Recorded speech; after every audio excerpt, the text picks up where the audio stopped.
But he goes so far with his skepticism, though, that he's not open-minded to the possibilities that like alien life has visited Earth.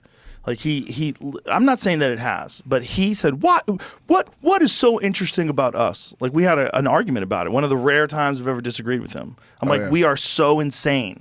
We have nuclear weapons. We shoot video through the sky. We'll go to South America to study a rare frog, right? They'll spend hundreds of thousands of dollars on these expeditions to find these little deer that people can't see in Vietnam. Like, are they still alive? They've done that before.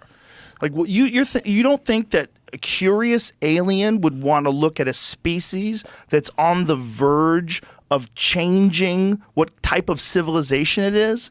They're becoming integrated with technology and computers. Artificial intelligence is ready to emerge. Gene editing is a real thing that's being practiced right now, and in levels that we probably aren't even aware of. This is just, we know that one story because one guy got busted and he went to jail, but we know they did it. Oh, okay, yeah. So how many of them did they do that they didn't tell us about? Maybe they decided like maybe it'd be better if we just shut the fuck up. See, I feel like every time I'm on here, we talk about the Fermi paradox because that's really what it boils down to. It doesn't necessarily. No? No, because we don't have the ability to see these places. We don't have the ability to. We really don't have detailed imagery of any other planet. We have very rough estimations of the temperatures. No, I shouldn't even say rough. I should say they're not precise.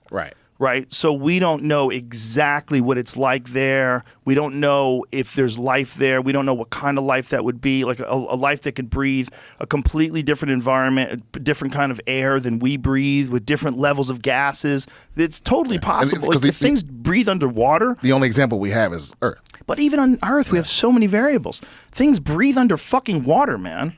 I mean, we drown in there. They die up here. Yeah. Like fish, that's nuts. Bro, there's alive shit everywhere. Even places where you would think shit would be like they found life around those volcanic vents. Those vents on the ocean floor, like acidic, like nothing should be able to be alive there. And it's like 1,000 degrees is coming out of there. Yeah, but also if aliens, because mathematically they definitely exist. At least it seems like highly likely that some life is out there, right? Highly likely. But if I feel like a species that was sufficiently advanced to be curious about us and study, we wouldn't be able to tell that they were here. That's true too. Unless they wanted us to know they were here, or unless they're not quite as advanced. Like if there is an infinite like universe that we're dealing with, and there's planets where life forms could have developed in a much more stable environment where they don't get hit by asteroids, and they get to not just like where we are, which is like 1 million years of evolution from the lower primates, but like 300 million years. Like what if they just stay alive and they just continue to advance to the point where they're literally like gods? They can travel through black holes. They can transcend space and time. They can instantaneously appear in any spot in the universe they want to. The question would be like, would they want us to know about them yet? See, or even crazier than that. I remember when we were in London.